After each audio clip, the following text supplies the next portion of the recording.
제3차 남북정상회담이 오늘부터 2박 3일 일정으로 진행됩니다. 올 들어 한반도 해빙 분위기에 대한 기대감으로 남북 경협주가 들썩였죠. 일부 경협주는 실적 대비 지나치게 주가가 오르다 보니 크게 하락하며 큰 폭의 변동성을 보이기도 했고요. 실질적인 수혜를 보기 위해서 넘어야 할 사안이 많은데요. 때문에 이번 3차 남북정상회담에서 주목할 만한 성과가 나올지 이목이 집중되고 있습니다. 증권가에서는 남북 정상회담 시나리오를 제시하면서 시나리오별 경협주 투자 전략을 속속 내놓고 있는데요. 우선 실적 대비 주가가 많이 오르지 않아 밸류에이션이 매력적인 종목을 위주로 포트폴리오를 구성하고 주가 반응이 큰 모멘텀주는 단기 매매 전략으로 대응해야 한다는 진단도 나옵니다. 먼저 포트폴리오에 담을 경협 우량주를 찾는 것이 중요할 텐데요. 옥석을 어떻게 가려야 할지 한번 짚어보겠습니다.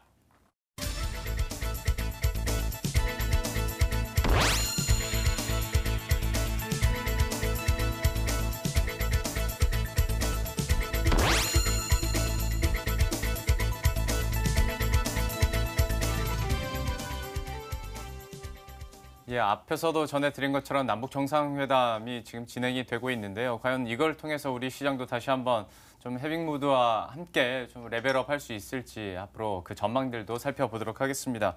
먼저 지금 주식시장 분위기가 어떤지가 궁금해서요. 한번 짚어주시죠. 예, 최근 코스피가 2,300선에서 등락을 거듭하고 있지 않습니까? 예. 이런 흐름을 보이는 주요 요인이 북미 대중 무역 전쟁 때문입니다. 오늘도 소식이 나왔는데 미국에서 대중 3차 무역 관세 부과하지 않았습니까? 관세 부과를 발표했는데 이에 앞서서 트럼프 미국 대통령이 이런 소식을 예고하면서 뉴욕 증시 3대 지수가 일제히 하락을 했고요. 이게 우리 증시에도 영향이 미쳐서 우리 증시도 오늘 장 초반 하락세를 보이기도 했습니다. 그래도 이제 남북 관계가 해빙 무드에 들어서고 그리고 차후에 북미 관계까지 개선이 된다면 코리안 디스카운트가 많이 해소가 되면서 다시 한번 어떤 위기에서도 돌파구가 될 수 있을 것이다라는 긍정적인 전망들도 많은데 여전히 좀 변수나 리스크들도 많고요. 좀 어떻게 전망이 되고 있습니까? 일단 우리 경제가 수출 의존형 경제다 보니까 미중 무역 전쟁에 따른 불안감이 증시에 고스란히 반영이 되고 있거든요. 그 환율 불확실성에 대한 우려도 지속적으로 나오고 있고요. 이런 상황에서 큰 틀에서 긍정론을 짚어보자면은 수출 의존형 경제에서 벗어나 한반도 통일 경제라는 새로운 내수 중심의 경제 모델이 시작될 것이라는 기대감까지 나오고 있습니다. 남한 기술력과 북한의 임금 경쟁력이 결합되면서 성장 둔화기에 들어선 국내 제조업이 새로운 활력을 찾을 것이라는 전망까지 나오고요. 물론 이런 긍정적인 전망이 실현되기 위해서는 대북 제재 해제 등 넘어야 할 산이 많습니다.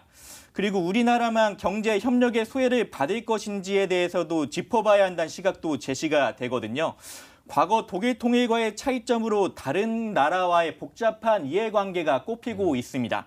그러니까 경협 사업을 둘러싸고 이해관계국 간 경쟁 강도가 더 예전보다 심해질 수 있다. 독일 사례보다 더 심해질 수 있다. 이런 진단입니다. 예. 다시 한번 이번 3차 남북정상회담에 대해서도 한번 얘기를 해보도록 할 텐데 증권사에서는 이번 회담 어떻게 전망하고 있습니까? 예, 증권사 리포트가 나오고 있는데 KB증권에서 일단 나온 리포트를 보면은 3차 남북 정상에 대해서 이제 의미를 부여를 했습니다. 북한 개방 그리고 비핵화를 위해서 실질적인 조치를 확인할 수 있는 무대가 될 것이다. 이렇게 의미를 부여를 했는데요. 낙관적, 중립적, 비관적 시나리오로 나눠서 제시를 했습니다. 방금 전 말씀드린 대로 낙관적 시나리오는 비핵화에서 합의 진전을 보는 경우죠.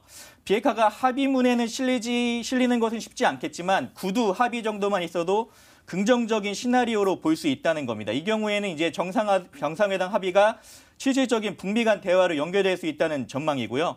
중립적 시나리오를 보면은 한반도 군비 축소를 비롯해서 포괄적으로 군사 분야에서 합의가 이뤄지는 점입니다. 비핵화 가교 역할을 할 수 있다는 점에서는 긍정적이지만 또 미국 입장에서 봤을 때는 그 북미 정상회담 이후에 비핵화에 대한 실질적인 진전을 이뤄내지 못하지 않았습니까? 예. 그래서 트럼프 대통령이 강한 압박을 받고 있는데 남북 간 긴장 완화에만 진전이 있는 모양새가 그리 긍정적이진 않을 수 있다는 그런 분석이고요. 비관적 시나리오를 보면은 비핵화뿐만 아니라 포괄적 군사 분야 합의도 이루지 못하고 남북 교류에 관련된 합의만 나오는 경우입니다. 예. 남과 북도 비핵화에 관련해서는 충분한 신뢰를 쌓지 못했다는 점에서 좀 부정적으로 볼 수 있다는 것이죠. 아무래도 이전 1, 2차 남북 정상회담과 이번 3차의 분위기는 약간은 다른 것 같습니다. 구체적인 합의 내용, 비핵화에 대한 구체적인 내용들이 나와야 이번에는 증시에서도 좀 그리고 국제 관계에서도 환호를 해줄 수 있을 것 같은데요. 그래서 그런지 남북 경협주들 같은 경우에도 이제 뉴스가 나와서 또 떨어지는 것도 있겠고 이미 정상회담이 이뤄지기 전에 한번 출렁인 적이 있지 않습니까? 남북 경협주에 대해서 또 증권가나 분위기가 어떤지 시각 궁금하네요. 예, 그 남북 경협주 투자자 10명 중에서 9명은 또 개인 투자자라는 분석까지 나오지 않았습니까? 예. 근데 이 남북 경협주라는 것을 개인 투자자들이 투자를 할 때 주가가 크게 움직이는 종목에 쫓다 보니까 주가가 급락할 땐 또 큰 폭의 손실을 보기도 하고요. 최근 경고음을 울린 대표적인 사례 종목이 있는데 대우 AL이란 종목입니다. 철도 수혜주로 분류가 돼서 올 들어 주가가 많이 올랐는데요. 6월에 고점을 찍었을 때는 8,000원을 넘어설 정도로 주가가 오르게 됐는데 그 이후에 4,000원 미만으로 반토막 나기도 했습니다. 근데 이 종목이 또 문제시 된 게 최근에, 그러니까 지난 5일이죠. 금융당국으로부터 회계 처리 기준을 위반한 사실이 드러나서 거래 정지 조치까지 당하기도 했습니다. 예. 참 사실 지금까지는 남북 경협주 한다면 테마성 움직임들이 워낙 강하긴 했었는데 이번 3차에서는 그래도 4대 기업을 필두로 해서 대규모 기업 총수들도 함께 가지 않았습니까? 하다 보니까 이번에는 좀 다를 수 있다라는 기대감도 있는 것 같고 그래서 좀 장기적인 시각에서 봤을 때는 충분히 공략 가능하다라는 얘기들도 나오는데 여기에 대해서는 좀 어떤 전략들이 나오고 있습니까? 예, 말씀하신 것처럼 증권가에서도 장 단기 전략으로 나눠서 이제 투자 전략을 추천을 하고 있거든요. 일단 장기적으로 봤을 땐 그래도 우량 주식을 담아야 되지 않겠습니까? 그 우량 주식을 일단 시총 상위주에서 추리는 방안을 추천하고 있는데요. 그래도 기준이 있어야 될 텐데 3가지 기준을 제시를 했습니다. 추리는 기준을 보면은 실적 대비 주가가 어느 정도 수준인지 밸류에이션을 따져봐야 한다는 것이고요. 또 안정적으로 배당을 받을 수 있는지 그리고 또 어닝 서프라이즈라고 하는데 실적 이익 증가 폭이 어떻게 예상이 되는지 이 3가지 기준을 살펴봐가지고 장기적 관점에서 포트폴리오를 구성해야 된다는 것이고요. 예. 근데 또 이런 종목만 바라볼 수 없고 개인 투자자 입장에서는 모멘텀주, 주가가 이제 이슈에 따라서 크게 움직이는 종목도 좀 관심이 가지 않습니까? 예. 이런 종목들은 좀 단기적인 매매, 그러니까 트레이딩 관점에서 접근할 필요가 있다. 이렇게 설명을 하고 있습니다. 몇 가지 기준들을 제시해 줬는데 그러면 여기에 해당되는 종목들은 어떤 게 있을까요? 일단 장기적 관점에서 먼저 담고 가야 할 그 종목들을 보면은요. NH투자증권에서 발표한 자료인데 배당 측면에서 매력적인 종목으로 제시한 걸 먼저 보겠습니다. 현대건설과 쌍용양회, HDC 등을 제시를 했고요. 또 밸류에이션, 주가 대비 이제 실적 대비 주가가 매력적이냐, 밸류에이션 차원에서 담아야 할 종목으로 유진기업과 아세아 시멘트, JS티나 등을 추천을 했습니다. 그리고 어닝 서프라이즈가 기대되는 기업이익 증가가 기대되는 경협주로는 LS산정과 S트래픽, 동아지질 등을 제시를 했습니다. 단기적인 매매 관점도 한번 물어보고 싶은데 사실 어떤 테마성 움직임으로 그냥 휘둘리는 종목이 아니라 정말 실체가 있고 실적이 나오는 종목 가운데서는 단기 매매 가능한 종목 어디가 있습니까? 네, 그래도 이제 증권사에서 추천을 했으니까 좀 단기 매매 관점에서 대응할 필요가 있다. 이렇게 제시를 한 종목을 살펴보면은요. 그 현대엘리베이터하고 동양철관, 일신석재와 대동스틸, 특수건설, 그리고 아난티 등이 있습니다. 그러니까 이들 종목에 대해서는 좀 관심을 갖고 지켜보되 단기적 매매 관점에서 접근할 것을 추천했고요.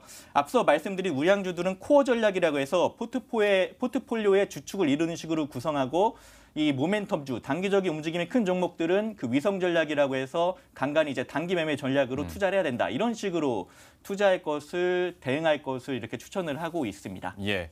종목들에 대한 이런 직접적인 투자 외에도 지난번에도 이춘 기자와 함께 이야기를 나눈 기억이 있는데 통일 관련 펀드들도 많이 있지 않습니까?